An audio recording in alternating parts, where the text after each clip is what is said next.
En classe vous est offerte par la COSYDEP. COSYDEP, une coalition pour une éducation de qualité pour tous. Bienvenue à tous. Suite F1 de notre focus sur les enfants hors du système éducatif. La parole aujourd'hui aux parents d'élèves et aux acteurs de l'éducation de Richard Toll. Tous déplorent cette situation et appellent à la mobilisation pour que le droit des enfants d'aller à l'école soit respecté. Reportage Mamadou Diagne.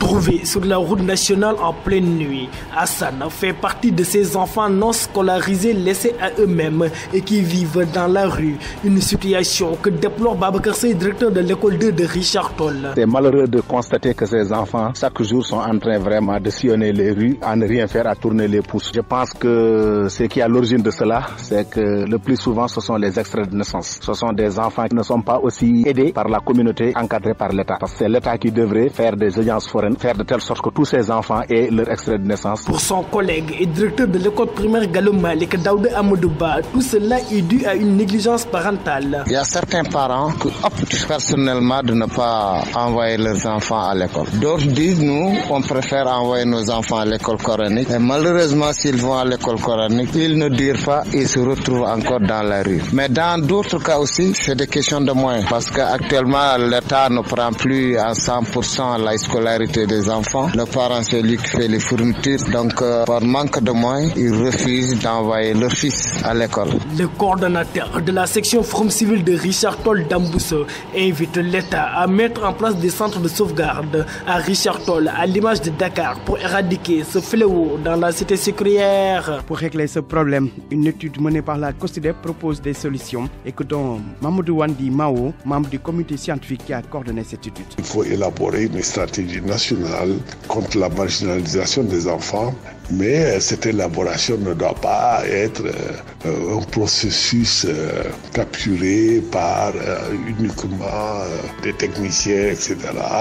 Mais ça doit être vraiment participatif, inclusif et à son application. Parce qu'au Sénégal, souvent, on développe des stratégies, des politiques et tout, mais le problème qui se pose, c'est l'application effective.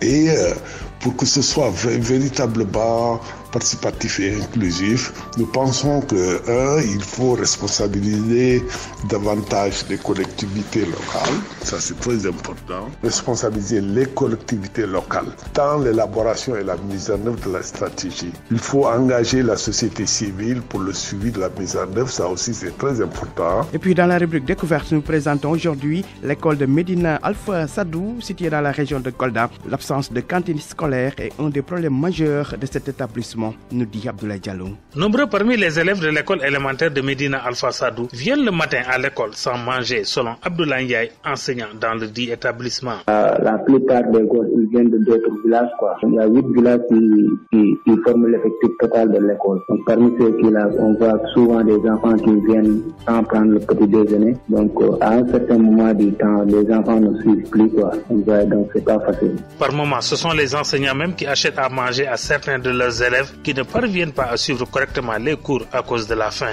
On est obligé parfois même de payer le petit déjeuner pour certains enfants. C'est pourquoi ils réclament une cantine scolaire. Donc la solution serait que vraiment qu'ils nous aident à avoir des cantines scolaires. Créée en 1963, l'école élémentaire de Medina Alpha Sadou est située à la frontière entre le Sénégal et la Guinée-Bissau et elle est confrontée à plusieurs difficultés. Il y a un problème de clôture, vous l'avez même constaté. Notre école n'a pas d'électricité. L'école souffre également des difficultés liées à l'absence de pièces d'état civil pour les élèves. La plupart de nos enfants n'ont pas d'extrait de naissance. Dans les villages de Medina Alpha Sadou, Sinthian Amasukel, Aïnoumadi, Berekolon, Sinthian Fodé, Sare Manson, Sinthian Wali, Darou Samba, Bogel Samba et Medina Manson, les enfants de toutes ces localités rencontrent d'énormes difficultés dans leur éducation. Merci à Abdoulaye Diallo et à Mamadou Diagne. Vous pouvez réécouter cette émission sur www.rfm.sn et sur www.cosde.org.